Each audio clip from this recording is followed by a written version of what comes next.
What's up? Welcome into your Daily Buckeye Blitz for a Monday. Monday. You're so good to me. All right, that's enough of that. How's everybody doing? Let's kick your week off right. Get some Buckeye info out here. We're going to talk today little recruiting roundup. Little roundup of recruiting. Yeehaw, howdy cowboy. All right. So we're going to review all the 2024 commits and one 2025 commit for the Buckeyes, how they performed this past weekend, and most teams their opening weekend of high school football. So don't forget, please like and subscribe the video. Like the video, subscribe to the channel. You know what I mean. What else is happening? Oh, don't forget fall camp sale at thebuckeyecast.com. 25% off. You only got about a week and a half left. Oh, today I would expect to have an announcement from Ryan Day on who the starting quarterback is. No biggie, but whatever. Yeah, big deal, actually. All right, so let's start it off. Oh, we do have a 2026 guy I want to talk about. Chris Henry Jr., 2026 Buckeye commit, wide receiver from Winton Woods down in Cincy. He kicked off his 2023 season on Thursday of last week, and they won 42-0 over Walnut Hills. He had 80 yards and a touchdown. Chris Henry did in that win. I'm guessing they ran the ball a lot. Then Friday, you had the big game on ESPN.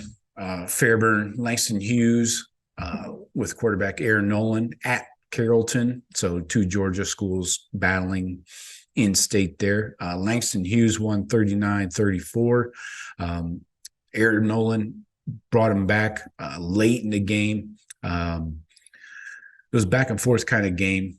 And Langston Hughes was trailing 34-33 late in the fourth. And Aaron Nolan put together a game-winning drive, had a few clutch plays in that drive that they scored the touchdown with like 1:11 left to go. So Aaron Nolan showing you he can get a team down when they need it. When they needed him the most, he gave them his very best, as Urban might say. So all in all, a decent night. They didn't throw it around a lot, but he was 13 of 21 through the air, 162 yards, 2 touchdowns, no picks, had a long one of 43. So pretty clean game. Not a big stat padding kind of game, but all in all, got the dub, and that's all that matters, right? Now let's talk 2025. Bellefontaine quarterback Tavian St. Clair. He went up against him and his team went up against Sydney High School, and they won 56-19. St. Clair was 28 of 36 for 314 and 5 touchdowns. This kid's going to get his 5th star. I'm telling you, just waiting on it. He's going to get it. He had this to say after the game, quote, "It was a good performance for us, but there's room for improvement." He was mobbed by a throng of Columbus area media members and stuff asking for interviews. He also said, quote, "My job is to get the ball to our playmakers in space. When we do that, good things happen. I'm always proud of those guys." So Tavian slinging it around the yard. All right, next up.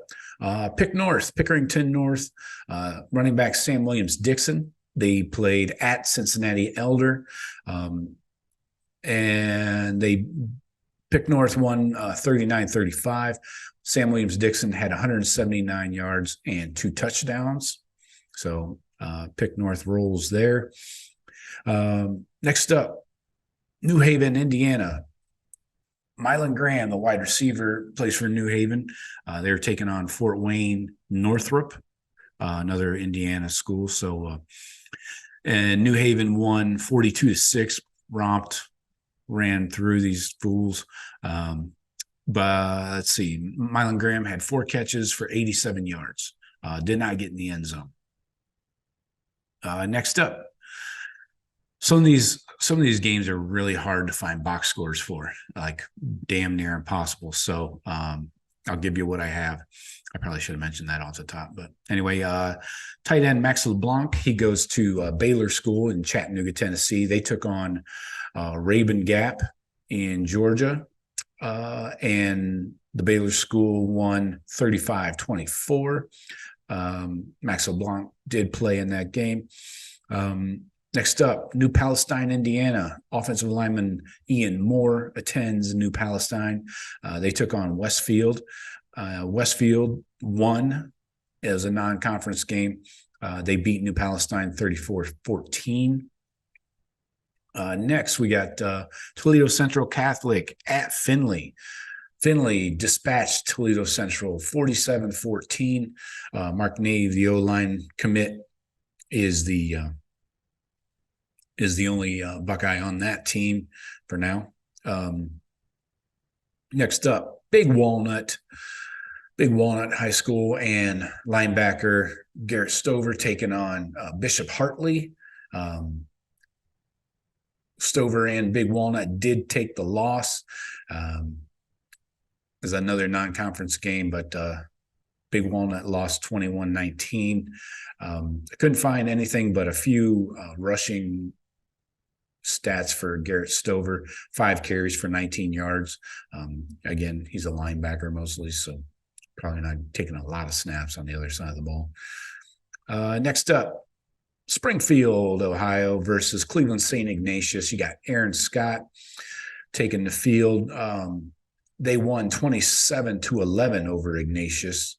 It was a quiet night for Scott. Ignatius just completed 2 passes against him all night. So usually when you got one of these high-end corners playing high school ball, the quarterback just doesn't even look to their side of the field. So it's unfortunate, they don't get more action, but that's the way it goes. Next up on Saturday, those were all Friday. Saturday, we had Cleveland Glenville taking on Dinwiddie out of Virginia. That's so you got Demarion Witten, the tight end, and then cornerback Bryce West in that game. Glenville rolled 36-13 in that non-conference game. No stats available for those guys.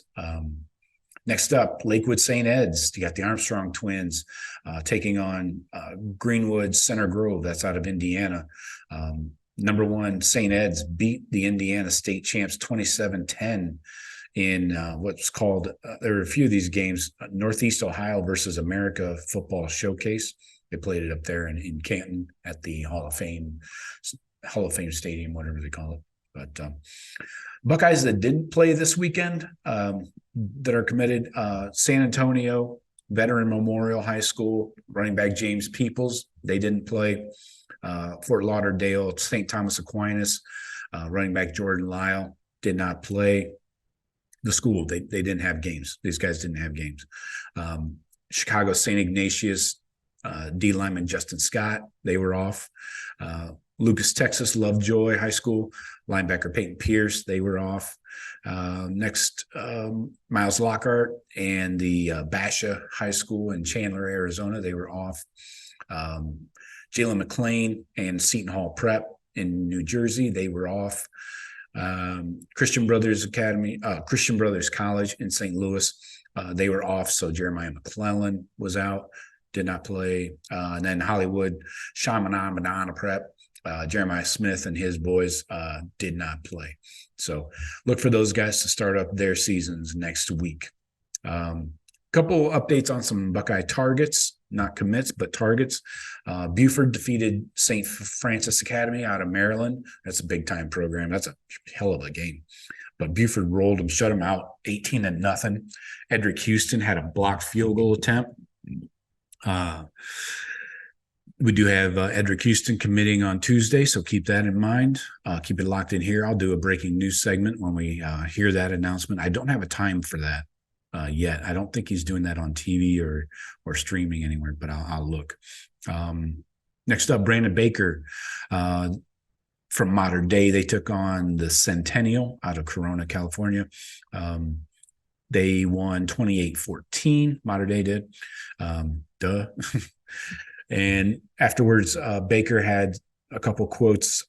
He said, I'd say I'm looking to slim down. He's talking about his list, not his weight, in the next week or so. He said, planning on releasing a top 5 and decision timeline sometime between September and October. So looks like he's going to do it mid-season or something. He said right now it's Texas, Ohio State, Oregon, Nebraska, and Tennessee. He said he only has one trip scheduled during the season. That's September 16th to Nebraska.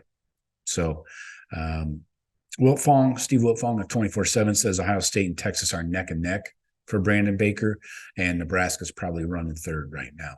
So it will be interesting, though, if he comes back to campus, if he goes to Texas, if he comes to Columbus, whatever happens there, we'll see.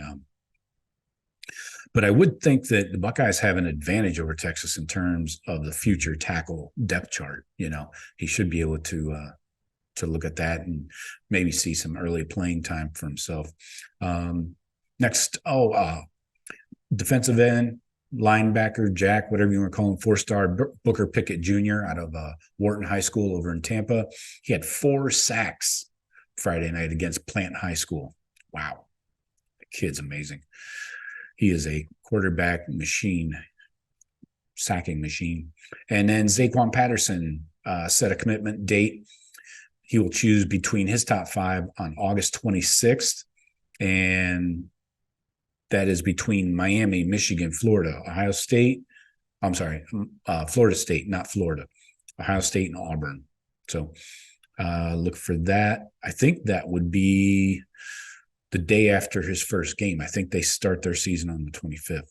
So that's your update on our current commits. I'm sure we'll have a lot more to talk about next week. I'll try and do this every week, and I'll keep you guys posted on what the schedule is like for the upcoming weeks. Who's playing when, and some of these big time programs are going to be on the ESPN networks and shit like that. So I'll try and get all that info posted for you. So make sure you're subscribed and hit the bell if you want to get notified when we go live. Don't forget, we got a rush hour today, 4:30 p.m. Eastern. Hopefully we'll be talking quarterback, like a starting quarterback for the Buckeyes. That'd be nice. And then Wednesday, Friday, of course, and we'll be live those days as well. So keep it locked in here. Appreciate you guys. Talk to you later. Go Bucks.